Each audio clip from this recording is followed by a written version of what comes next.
पीले दांत वाली बहू। रंजना कभी ब्रश नहीं करती थी। उसे कितनी बार उसके माँ बाप ने डांटा, लेकिन उसका कोई असर उस पर होता ही नहीं था, जिस कारण से उसके दांत पीले पीले हो जाते हैं। शादी के बाद। अरे बहू, वैसे तो तुझ में कोई कमी नहीं है, पर तेरे दांत इतने पीले कैसे हैं बेटा? कैसे मतलब? कोई सर्जरी थोड़ी ना कराई है। वो तो क्या नाम, मैं ब्रश नहीं करती थी तो पीले हो गए। अब क्या करूं? आप कहें तो लाल करवा लूं या फिर काले? यार ये क्या है, क्यों माँ से लड़ रही हो? लड़ रही हूँ? अरे मैं लड़ रही हूँ या ये बोल रही है कि दांत पीले हैं, पीले। अरे तपस्या थोड़ी ना की है इन्हें पीले करने के लिए। बकायदा ब्रश नहीं किया है 20 साल तक, तब जाकर। छी, कैसी बात कर रही हो? ये उस वक्त तो पीले नहीं थे जब हम लोग तुम्हें देखने आए थे। अरे तब साफ करवा लिया होगा डेंटिस्ट के पास जाकर। अब देखो कैसे पीले पीले लग रहे हैं। रंजना सास की तरफ गुस्से से देखती है। फिर शुरू हो गई पीले पीले पीले। अरे पीले तो तब भी थे जब मेरे हाथ का रसगुल्ला उड़ा उड़ा कर खा रही थी और बोल रही थी, लड़की नहीं गुणों का खजाना दे रहे भाई साहब। खैर, अब वो लोग करते भी तो क्या करते, पीले दांत वाली बहू पल्ले पड़ी थी तो झेलना तो था ही। एक दिन कीर्तन में रंजना गाना गा रही थी। अरे कमला बहन, माँ का द्वार है, यहाँ तो सब शुद्ध होकर आते हैं, फिर अपनी बहू को ब्रश भी नहीं करवाती तुम। दूर से पीले पीले दांत भक्ति में बाधा उत्पन्न कर रहा है। और कोई 2 साल के बच्चे थोड़ी ना लेकर आई हूँ मैं बहू बनाकर। अच्छी खासी लड़की है, अरे कैसे करवाऊं ब्रश? ये तो उसे खुद करना चाहिए ना। अब माँ बाप तो इसके जैसे तैसे निपटा दिए, ये नहीं सोचा कि सास कैसे संभालेगी। सास बहू को लेकर घर आ जाती है, लेकिन सोच लेती है कि अब इसे लेकर कहीं नहीं जाएगी। अगले रोज बहू कहती है, अरे क्या हो गया, मंदिर नहीं जाना क्या? कीर्तन का वक्त हो रहा है। मेरी मधुर वाणी से कान्हा जी जागते हैं और सोते हैं। आप तो जानती है ना उनकी भक्ति में कितना मन लगता है मेरा। वो क्या है ना, तबीयत ठीक नहीं लग रही है मेरी, आराम करूंगी मैं। तबीयत ठीक नहीं लग रही? अभी तो मिथुन के गाने पर नाच रही थी आप, और अब बोल रही है कि तबीयत ठीक नहीं लग रही। अरे भक्ति में मन लगा लो सासू माँ, ऊपर जाना है, क्या मुंह दिखाओगी आप? हाँ? सास को बहू की बात पर गुस्सा आ जाता है। मैं क्या मुंह दिखाऊंगी, इसकी चिंता तो ना कर, समझी? अपने मुंह की चिंता कर, जो ये पीले पीले दांत लेकर हर जगह पहुंच जाती है। पता है लोग कितना मजाक बनाते हैं। ना जी ना, मैं नहीं जाना कहीं तेरे साथ।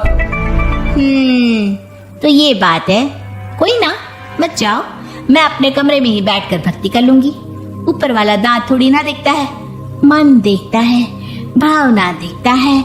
और अरे बस बस, तू सब कुछ दिखा, बस ये सफेद चमकदार दांत ना दिखाना किसी को, है? जा यहाँ से। बहू को सास की बात का कोई फर्क नहीं पड़ता, वो तो जैसी थी वैसी ही रह जाती है।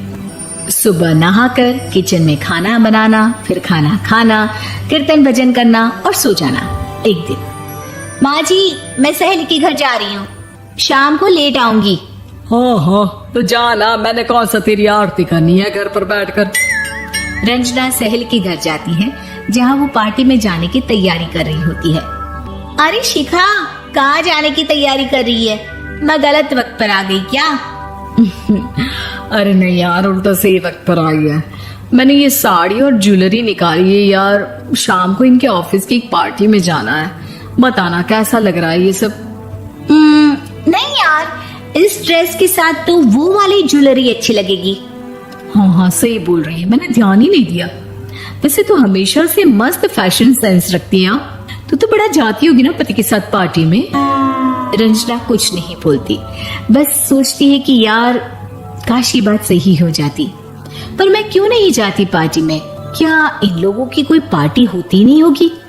रंजना घर आती है और रात में पति से सवाल करती है, एक बात बताइए, आप मुझे किसी पार्टी में क्यों नहीं ले जाते?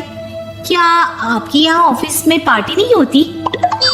पति बेचारा क्या कहता कि दांत पीले हैं तुम्हारे इसलिए। अरे कोई पार्टी होती नहीं हम लोगों के ऑफिस में, तो कहाँ से लेकर जाऊं? और मार्केट, मॉल, कहीं वीकेंड घूमना, कहीं तो।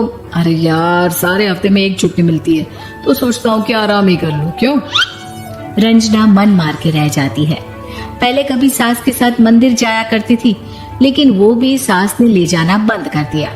घर बैठी बैठी रंजना बोर हो जाती है। तभी उसे आइडिया आता है और वो मायके जाने का सोचती है। सासू माँ, 2 दिनों के लिए मम्मी के घर जा रही हूँ। अच्छा अच्छा ठीक है, आराम से जा। और हाँ, माँ से कुछ अच्छी आदत सीख कर आना कि कैसे शरीर के हर भाग की तरह दांतों की सफाई भी जरूरी होती है, समझी? शुरू हो गई ना आप? वो लोग आपकी तरह नहीं है कि छोटी छोटी बात का बतंगड़ बना दे।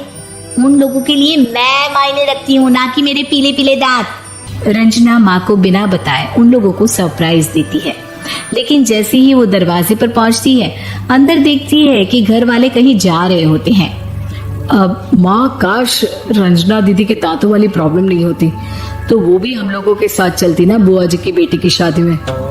हाँ बेटा, लेकिन अब उसे कौन समझाए कि उसको उसके पीले दांत नहीं दिखते, लेकिन उसके आसपास के लोगों को कितना एम्बैरेसिंग फील कराते हैं। मुझे तो कितनी बार उसके स्कूल की टीचर ने शिकायत की कि उसके साथ कोई लड़की बैठना भी नहीं चाहती, और ना ही कॉलेज में कोई उससे बात करना चाहता था। लेकिन पता नहीं क्यों उसे ये बात समझ में ही नहीं आती। कोई कमी नहीं है उस लड़की में, बस यही कि दांत पीले हैं। वो तो भला हो जीजा जी और उनकी माँ का, जो दीदी को जैसी है वैसे ही रखा हुआ है। रंजना को अपने घर वालों की बात सुनकर बहुत दुख होता है। वो सोचती है कि वो क्या करे, लेकिन फिर वो सीधा डेंटिस्ट के पास जाती है, अपने दांत चमकाती है और कसम खाती है कि वो रोज ब्रश करेगी।